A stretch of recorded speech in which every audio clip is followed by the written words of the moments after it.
Hi, it's Erica, the Berserkly Vegan. A lot of people when they interview me for podcasts and stuff are like, so what's your story? How did you become vegan? And I'm going to do it. Oh my gosh, yes! Next level burger upgraded to the compostable straws, not the paper ones.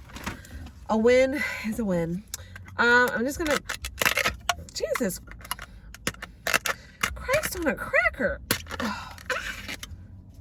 This is the large shake. Okay, I'm going to tell you a little bit about myself, post this on YouTube, and clips on my Instagram page, and what I'm eating. So I was in Napa today, and I was thinking about, I'll go to Gott's, tragic. I'll go to Gott's and get like a vegan Impossible Burger, but I was like, wait, there's going to be no vegan mayo, no vegan cheese. Well, like, where am I going to get a vegan burger from? The most slept on resource for vegans is Yelp. If you're not using Yelp, you're missing out. I Yelp everything. If you're not Yelping, because the cool part about Yelp is that you can read the reviews and see like what people ordered that was vegan, and that's what I do. And I read the menu and blah, blah, BS. Anywho, who am I? Hi, my name is Erica. I've been vegan since October 2016, and my story of going vegan was I went to school in Orange County. I was walking around campus and someone handed me a pamphlet and said, do you want to save animals? And I said, yes.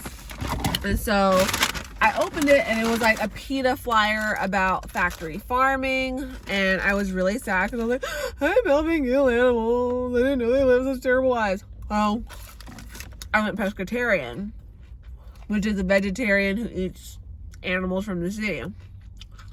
So I didn't learn about seaspiracy stuff yet. So it was so hard to go pescatarian as a junior in college. It was terrible. I was so confused. I ended up backsliding into meat, which was not my preference, but I lived with a bunch of little velociraptor family members who ate hella meat. Hella chicken and turkey and dairy. I'm keeping it a buck. This was $5, but it's a cool amount. It's a cool amount of tots. This is cool for a small tot. All right, next. Backslid into meat my senior year of college, but then I started exploring veganism by making my household vegan. But I ate whatever I wanted out in the world, and I would use that time to find things that were vegan to like add to my itinerary. So I knew I wasn't gonna be able to eat Costco pizza no more. I knew I wasn't gonna be able to eat what else did I really love? Popeye's chicken anymore. I knew I wasn't gonna eat all the food that my auntie made. I knew I wasn't gonna have turkey at Thanksgiving and traditional collard greens and black eyed peas. So my fear was that my community was going to shun me, and they leaned into me. They bought vegan products. They bought Miyoko's butter. They bought, they tapped in. They said, I fuck with you, and we're going to find the vegan stuff. They ridiculed me and make fun of me, but they, do their best. They really do. This is the large cookies and cream shake from Next Level Burger here in Concord in the Whole Foods. They recently went to 3 sizes. A 12 ounce is a small, 16 ounces a medium, and this is a 22 ounce large. This is what I'm used to. So this is what I got. Oh my God, it's gorgeous. Ready to spoon.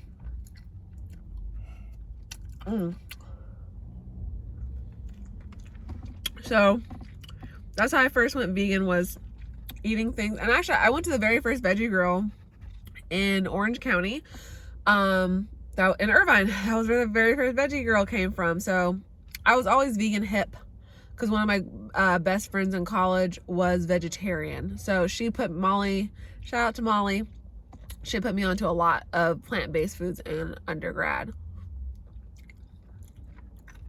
So yeah, I went full vegan second year of grad school. It was like, I think more than anything, it's a culture shock. In those first couple months I call it getting poisoned, like vegan poisoning, where people ask me, oh, I forgot there's cheese in there. oh, I forgot I used chicken broth for that. Oh, you know, like at my friend's graduation party, like, is the consomme like real chicken or is it fake chicken? You know, like chicken flavoring or something that doesn't have real chicken in it, but it was real chicken. You know, everyone asked me if I was gluten free. I'm like, what does gluten bread have to do with veganism? Well, I don't know what you vegans do. I'm like, bruh, I just don't eat anything that comes from an animal. Gluten comes from the land. It does not come from an animal.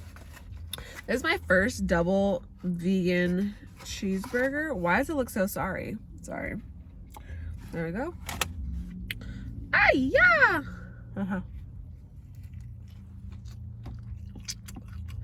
Where are the onions? This is a sorry ass burger. I paid $15 for this shit. And there's no onions. You got me fucked up. Said no pickles.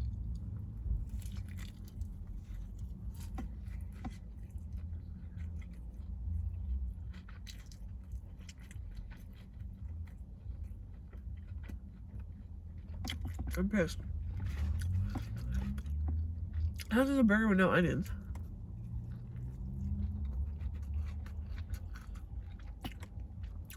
I'm really disappointed. I love onions. I don't care how they make my breath smell. I don't even like tomato. It gives me heartburn now and indigestion.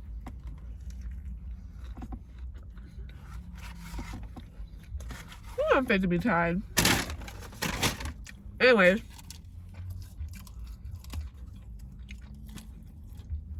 How's that a burger without onions? They're tired. I'm gonna let it go. Anyways. So, my household was vegan. Here are the 5 hardest things for me to give up as a vegan. Honey. Honey has been the hardest. Honey has been the hardest because I used to use honey as an alternative to Benadryl and allergy medicine because of the pollen and blah, blah, blah. So I was really into honey.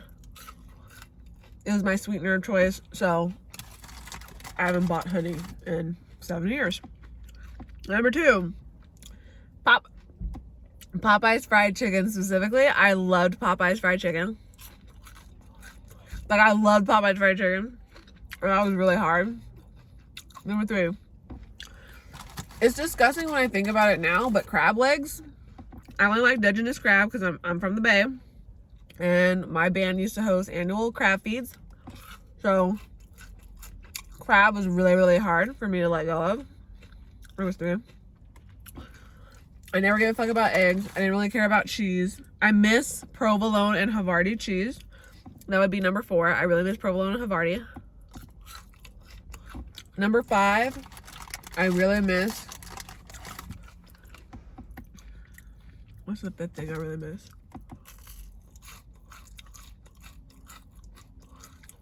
That's a good question. I'm gonna think. Like, real eggs Benedict. I don't even like eggs. Like, I really don't even like eggs. No, I know what I miss. Cold Stone Creamery's birthday cake surprise, or whatever it's called. I miss Cold Stone Creamery's birthday cake flavored ice cream because they make it fresh in the store. It was so creamy, luscious, and delicious. Tasted just like a yellow birthday cake. And Cold Stone Creamery was my very first job in high school. I was a sophomore. And the ice cream creation was cake batter ice cream, rainbow sprinkles, brownie bites, yellow cake pieces, and chocolate syrup. Preferably in a waffle cone. Yeah, I miss birthday cake flavored ice cream. So that's my top 5. Anyways, so what like pushed me over the edge for veganism? I was on Netflix. And I saw a documentary. I've never seen Cowspiracy, Seaspiracy. I think I did watch Forks Over Knives, but that was later. It was Vegucated, and I DM'd them on Instagram and told them, like, you changed my life. It took me like a month to finish the documentary because it was so intense. Essentially, Vegucated is a social experiment where they take 5 non-vegans and like take them through the path of veganism, like showing them like why people are vegan. Like even the religious side of veganism, like have the Book of Genesis and all that stuff. Like it takes you to slaughterhouses. It was like I was crying. Like it took me like a month to finish it in pieces because I had to stop it, start again, stop it, start again. So after I watched Vegetated, like when I finished the very last minute of the movie, I don't think anyone stayed vegan, but a lot of people were more plant-based. I threw out anything that wasn't, I said my house was vegan, but like I got rid of the honey. I got rid of anything that was in the freezer. I completely veganized my house. And I kind of went cold turkey eating out of the house because I wasn't eating out vegan. I was only eating in the house. I was cooking, you know, predominantly vegan at home. So I said, I can't do it. I can't purchase another animal-based product. And I've never like cheated, like, ooh, I'm just gonna have Popeyes today, or ooh, I'm gonna have eggs today, or ooh, I'm gonna have fish today. I've never cheated. And I've always hosted events, and I've started out hosting like potlucks and vegan Thanksgivings and all this stuff like that. And now I've planned food festivals and holiday parties, and I'm gonna start doing trivia nights. So yeah, for me, as a Black woman, I highly suggest going vegan. It's 100% worth it. When I tell you I miss things, I don't miss it enough to like go back and eat it. Like I don't miss it that much. Because when you think about crab, like that's literally something's body. Like would you eat a spider? And some people around the world do eat spiders. There's a lot of things that people eat in the continent of Africa, Asia, South America, Europe. Hell yeah, Europe. Haggis. Sorry, I'm shut up. No culture has something like, even like African enslaved people food, like chitlins. My granny used to make chitlins, and it would make the whole apartment stink like death.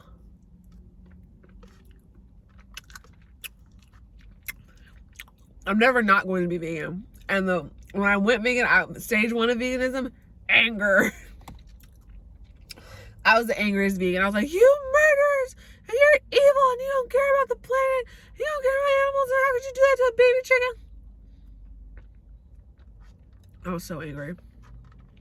I was preachy. I was angry. I was rude.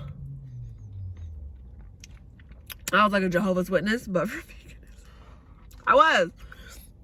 So you're gonna go through the anger phase. You're gonna go through like your activist phase. You're gonna go through your foodie phase, your home chef phase, your vegan travel foodie phase. You're gonna go through a lot of phases, and they're all like based in enlightenment to a certain extent. I am so sorry for the lack of lighting in here. Don't touch my teeth, that's cold.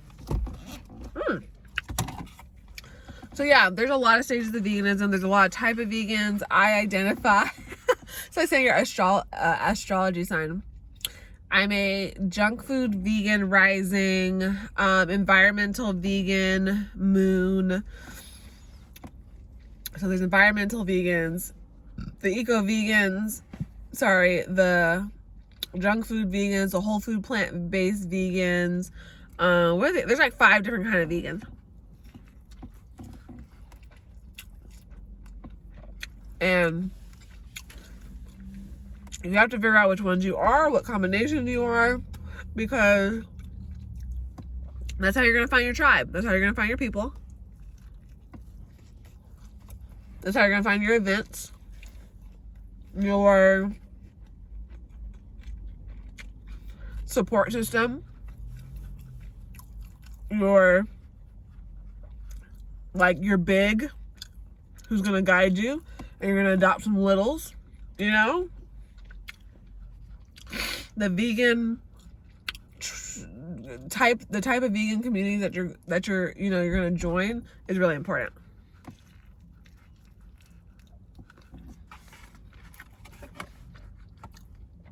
So don't sleep on finding a mentor. Some of my mentors I had actual relationships with, like we would DM and meet up in person. Some of them were just like Instagram icons. Like Badass Vegan was one of the first vegans I followed. I don't think I've ever met John in person, but we're cool people. Badass Veganisa, we have met in person. Who else was like a vegan icon? And to keep it a buck, there are some vegans, hate is a strong word. There's some vegans that should never darken my doorstep ever again, because they have personally wronged me or wronged someone I care about. So yeah, there's like vegan businesses I've straight up turned down because like, I know what you do behind closed doors. Stop doing stuff you shouldn't be doing behind closed doors. That's all I gotta say.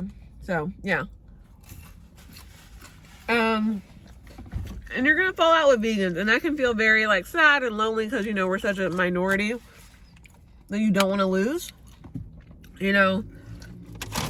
Folks, lose them, ditch them, they're dead to you, because vegans aren't special, vegans aren't different, they're just people.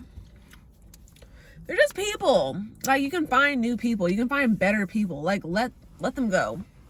If you have to find a new vegan like group, find a new vegan group. Don't just stick around with the same like crappy vegans because you're afraid to find a new group.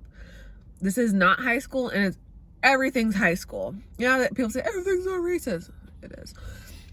Everything's not high school. You can go find your own table in the cafeteria. You don't have to don't feel trapped by your city, your region. I got vegan homies in different area codes. And when I tell y'all, when I dip off to where I want to live, I'm gonna be so happy. I'm gonna be happy alone. I'm gonna be happy. I'm gonna just be so happy. I'm gonna just be like effortlessly, like I'm gonna wake up like ding. I'm gonna be so happy. I'm gonna be so happy. I'm gonna be doing community service, giving back. I'm gonna be so happy. The weather's gonna be delicious. I'm gonna be so happy. Don't come looking for me. I'll buy a plane ticket back when I'm ready. So yeah, I've rambled, I've ate. I'm still pissed about that burger not having onions. Like, I really want to go in there and cut somebody out, but I'm not.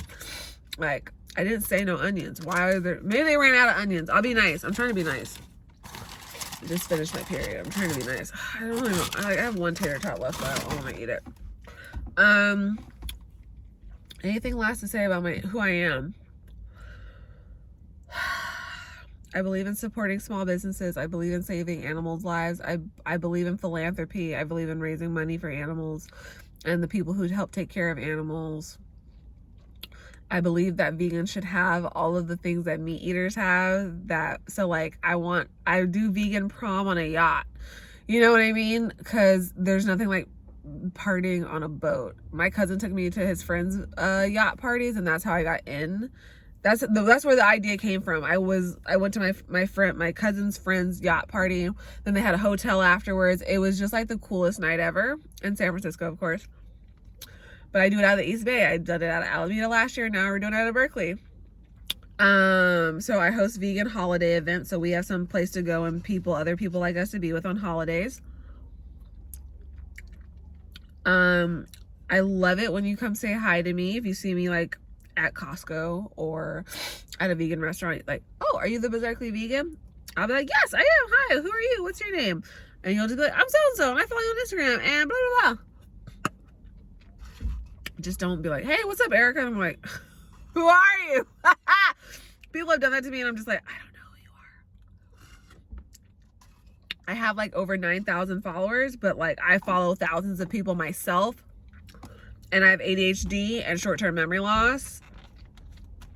Nah, I just remember certain stuff. I remember like every therapy session I've ever had with a client, but I don't Like I can do callbacks with a client. Oh, remember that session like 2 months ago where we talked about without notes? I can call back a therapy session. Oh, who else? Also, I have my master's degree in counseling psychology, so I'm a therapist. I've been a school counselor. I'm a graduate school adjunct professor. I run the Berserkly Vegan Instagram page, website, all of my Erica's Vegan events. I've ran other people's festivals. I've been on two nonprofit boards.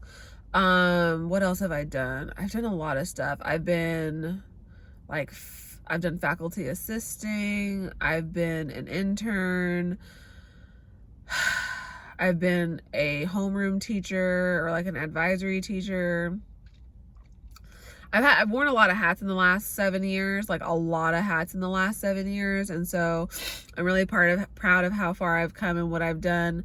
I still don't believe all the things that I've done. Cause like, I don't think my parents are my biggest supporters and I still feel like they don't give me enough credit. Sorry, mom and dad, if you're watching this, but like, I do impossible things and I feel like they're the entrepreneurs that led me to where I am today. Cause my mom is a self-employed lawyer and my dad is self-employed, real estate agent, and other stuff. And so they've always like had their own offices and like done all these things. But we've also had like really broke times and really prosperous times. Like in middle school, middle school was insane. Like, I don't know what they were doing in middle school. I don't care if it was even credit card debt. I really don't care. 6th, 7th, and 8th grade, we went to Hawaii. We went to Maui. I made them drive to Canada because I wanted to see killer whales in the wild. I'm so obsessed with animals. And we went to Jamaica. Like, those were my middle school vacations, plus camping and going to the snow and all that stuff. Those were like, we had like multiple vacations a year, which was amazing. But there were also like, hard times, and I'm experiencing that right now. Like, I don't want to talk about how hard my life has got, or how it's not hard, it's how opposite it's gotten. Now that I'm a full-time content creator, influencer, it's really hard. It's embarrassing. It's just embarrassing because I'm used to going to Hawaii three times a year. I have not been to Hawaii since December and it's killing me. I'm used to going back east once a year. I'm used to a certain lifestyle. And so now I'm building myself up from the ground up, and it is terrifying. It is scary, but it's also extremely liberating because I'm in a Zoom meeting at 10 o'clock on a Tuesday morning, or right now I'm doing like, mental health aid work for a kid at a Montessori school right now. So yeah, I'm in my bag era.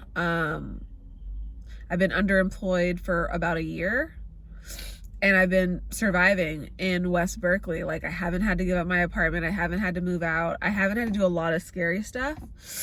And yeah, I just know like the life that I'm meant to have is one where I can do all the things that I want to do and I can help everyone who I want to help. I'm just learning how to I don't really have a role model for like who I'm trying to be. You know how like, I want to be the CEO of a Fortune 500 company. Okay, that's a blueprint. I'm making the blueprint as I go, and this is very scary, but it's also exhilarating, thrilling, and so rewarding. This is the most rewarding thing I've ever done. And people keep wanting me to come back to therapy and mental health, and I'm just like, y'all got it twisted. I am 31. I want to look like I'm in my 20s for as long as possible. Y'all not finna stress me out and kill me. Y'all almost killed me last year. 2022 was rough, but it was also the first year I got on TV. I was on TV twice last year, local, but still I was on TV twice last year. And San Francisco is like the 10th largest, or one of the top 10 largest media markets in the country. This isn't like, the Farm Report in some podunk, area. So I'm really proud of myself. I just want to make the world a happier, more vegan place. I want to get as many people to ditch animal products as possible. I want to get as many people to turn vegan as possible and stay vegan. I never plan on going back away from veganism. And yeah, this was 25 minutes of me sitting in my car in the Whole Foods parking lot in Concord while I ate my next level burger without onions. I'm not finishing it. I'm going home to go put onions on it. This meal was about $40, which is, I don't know if that's cool or terrifying, but this was, again, this was a $12 milkshake. This was a $15 burger, which was not giving $15, and the tater tots were $5. Out of all of these, I feel like the milkshake and the tater tots were the best value, because this is like 22 ounces of milkshake is a lot. And this isn't Jack in the Box. It's an organic soy cookies and cream milkshake. And those tater tots were fire. They were cooked to perfection. They were crispy, crunchy, delicious. And there was like 20 of them bad boys. So, I mean, it was given. The burger, it wasn't giving a $15 burger. I've had 14 like artisan burgers. This burger was not giving. It was giving like vegan fast food. It wasn't giving artisanal, which I thought for $15 I was going to get. My favorite artisanal vegan burger right now would be 4 Bells in Berkeley on University and like 8th Street or something, 9th Street, something like that. Get their Vegan Impossible Burger with vegan mayo and vegan cheese. It is fire with a side of French fries. I'm not too big a fan of their bar drinks, but the margaritas are good. So yeah, if you want an artisanal vegan burger, go to 4 Bells in Berkeley. It was really good. Or go to Stand Up Burger if you're closer to UC Berkeley's campus. So yeah, I feel like I have more stories about who I am and how I went vegan and how I'm staying vegan. And I can do that in a part 2 episode. Thank you so much for watching this long. I hate watching YouTube videos. I hate listening to podcasts, but I love recording videos and recording podcasts. I've been on a lot of podcasts and I need to link them all on my website. So yeah, thank you so much for tolerating this bad lighting in the parking lot of Whole Foods. And please follow me for more. You can follow me on Instagram at Berserkly Vegan, my events page at Berserkly Food Fest, and my website is theberserklyvegan.com. I should probably talk about next how I came up with the name Berserkly Vegan. It's super simple and it's also on my website. Okay, bye.